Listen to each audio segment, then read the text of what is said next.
Coming up on today's guide, learning centres. What are they like and what to expect from them if you decide to go back to education? Telephones, handy hints for when you want to leave a message after the beep. And learning to say no. Our really useful guide will show you a few ways to be more self-confident. If you've been tuning in over the past few weeks, you'll have heard many of our guests talk about adult learning centres. So what exactly is an adult learning centre? What are these centres like? Are they like school or are they something quite different? Well, we've met people who've done junior and leaving cert courses, computer courses, and some have even taken up creative writing. A very good starting point is your local Vocational Educational Committee, or VEC. Thinking about that first step back into education can be daunting at first, but once you take that step and get started at your local VEC or adult learning centre, you'll find that first important step can lead to many more important steps along the way.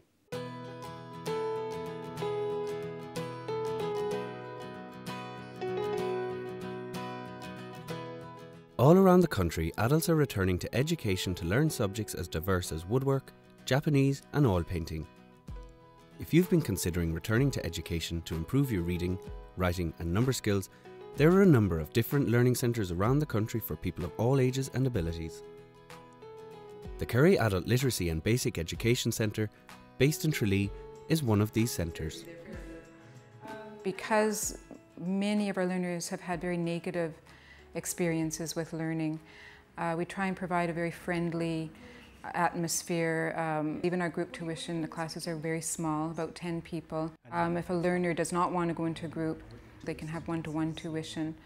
We try and provide an environment that is a positive learning environment, where people, when they leave here, they feel good about themselves, they feel good about what they've done, and that they've had some form of success. Michelle O'Connor is one of the students attending the centre. What I always wanted to do was childminding. Since I was 16, I was always interested in getting into the creche and working with kids. I'd done the course and I said it to the tutor, I prefer you giving me the notes than for me to writing out the notes.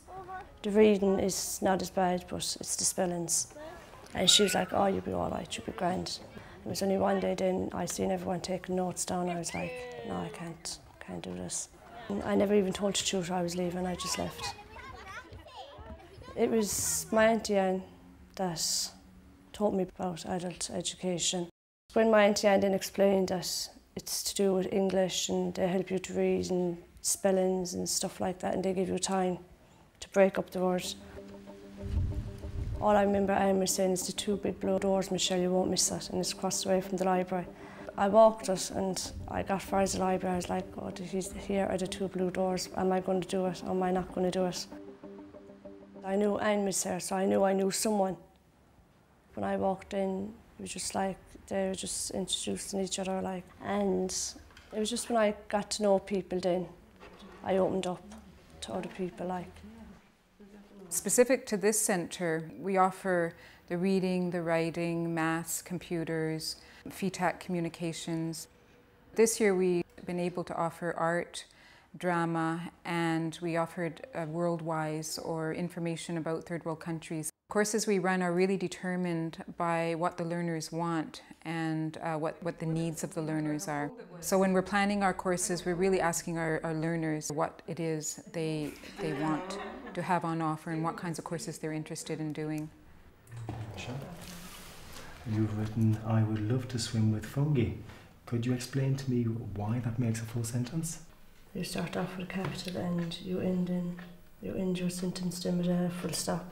Well done, that's it. Some learners just come to us and they just want to receive tuition or want to improve reading and writing.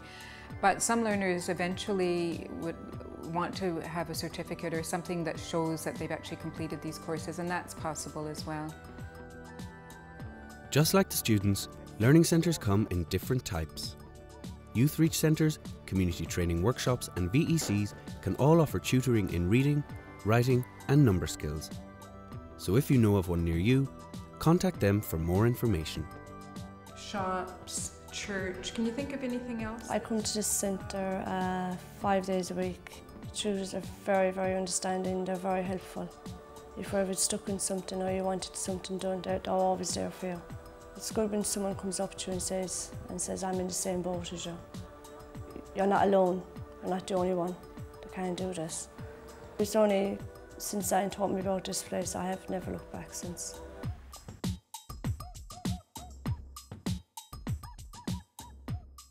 Well, we're joined now by Margaret Wall, who works in a creche in Tallaght and who also attends St Basil's Senior Traveller Training Centre.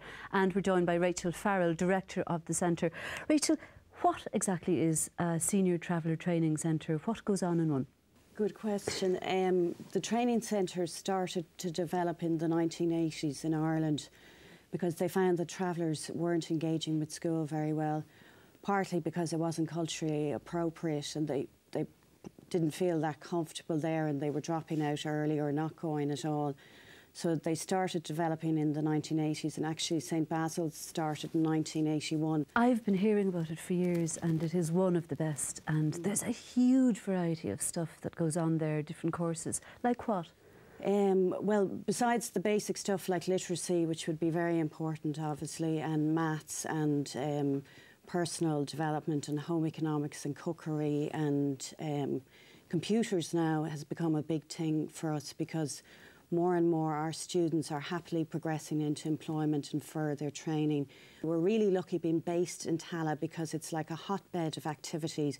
It really is a small city. So much goes on in Tallaght and there's so many projects and there's so much employment potential now.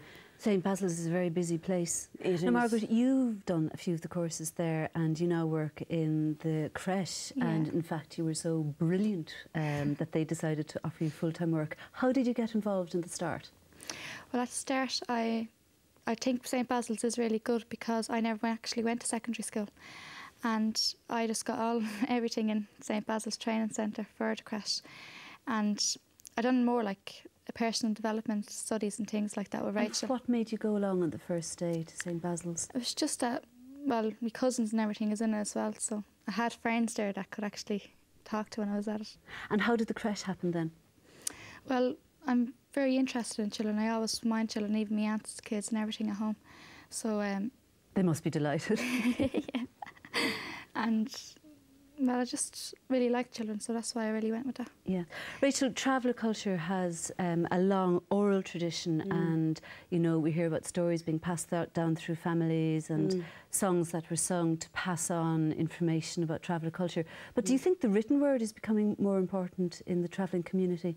Well, I think it has to, because otherwise we'll lose the stories. And one of the many projects we've done in St Basil's is we've produced a couple of books of stories and poetry of some of the students. We did this project a few years ago, Our Island as well, which is stories and poems of some of the students in St Basil's, and then absolutely stunning photographs of Brilliant. Some of the students done by Mike Bunn, the fashion photographer. So that was a really exciting project because we'd hair and makeup in the centre for a few days, and then like Brilliant. a leading photographer taking the photos, and they're absolutely stunning, the shots. Yeah.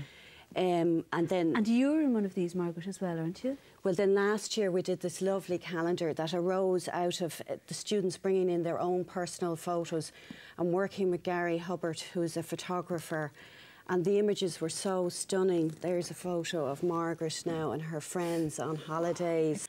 And then there's some sad photos as well of, sadly, people who passed away, like that gorgeous little boy there who had leukemia.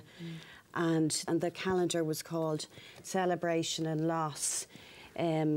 So that was a really nice project. It must be a great feeling for the people on the project when they then see the finished product and the quality of it. It's just, I think the calendar is very good because of celebration and loss in it.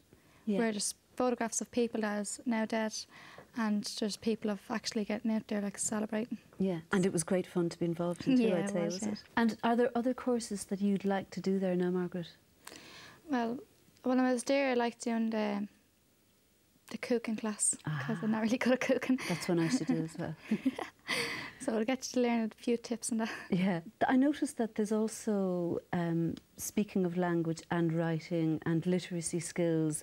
that some of the work can be done in the various traveller languages. I know that it's called Shulte or Cant or the Pavi. There are various names for it. Do you find that something that the older people are better at? Yeah, the older people are a little bit better. It's still going, but the younger people don't really catch on to it as much as the old people know. Why do you think that is? I think they just really they speak it, but they don't really have much interest in the younger people don't have. Yeah. Maybe when they get a little bit older, they probably will have a little bit more interest in it. Is it in danger of disappearing, do you think, Rachel? I think it possibly is.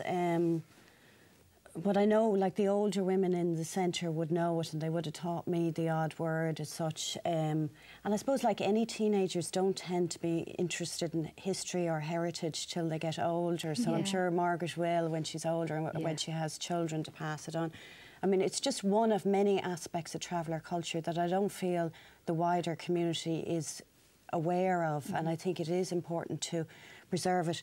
We're currently involved in a project where a number of the students and the staff are helping to gather these stories from travellers in Tallaght, along with South Dublin County Council and the library, and I think they're going to produce a publication out of it. If some of the people who are going to St Basil's are travelling, have moved maybe for the summer to England or other parts of Europe, how do they keep in touch with St Basil's and how do they keep learning? Well, unfortunately, less and less travellers can travel because the way the law has gone and legislation, you can't just get in your caravan and move around the country the way they could have in olden days, and that causes problems for travellers. But we do VTAC certification in the centre, and they will have a record of achievement if they leave us, or if they go to a training centre down the country, we'll let them know what they've done, or we could send down portfolios to them. But in the main, our students come and they do the 2 years training with us, and up to 75% of them, like Margaret, then progress into employment or further training. Right. What about in olden times? A lot of travellers used to have specific trades, and are the learning centres focused on more modern types of work, or do you also cater for those trades? I suppose we do arts and crafts and that kind of thing, and we do interculturalism and traveller studies. So, I mean, we're aware of the importance of traveller heritage and history, and that's part of the reason we're there, because we respect that. In recent years, we've done specific training with young traveller lads in building skills and painting and decorating. Which would be more useful to them than something maybe their grandfather had done. Yeah, and also something that they'd enjoy, that maybe it's outdoors or it's quite free. And then, thanks to South Dublin County Council, many of them have been taken on now by the council and further trained and are in employment. Yeah. That's a brilliant part of it, that they get placed. It's fantastic, and that's the thing. People need equality of opportunity. If we really want them to engage with education and to integrate into society, it's only been in recent years, since the equality legislations, that travellers now have the opportunities, or are starting to have the opportunities that the settled community had. I think it's great that they actually can know that they're going to get somewhere out of it. Yeah. So they get into it more then, like. Yeah. Do most of your friends have mobiles? Yeah, most of them. Nearly every one of them. I'm always on the phone. And would they be texting their parents or grandparents, or is it mostly the younger people? Yeah, I think it's just the younger people, yeah. Well, these days, if you phone a friend, relative or organisation, sometimes you can get an answering machine instead of a person. For some, they're a nuisance, and for others, they're a very handy convenience. But if you're unsure to what to say to an answering machine or voicemail, you might find this useful.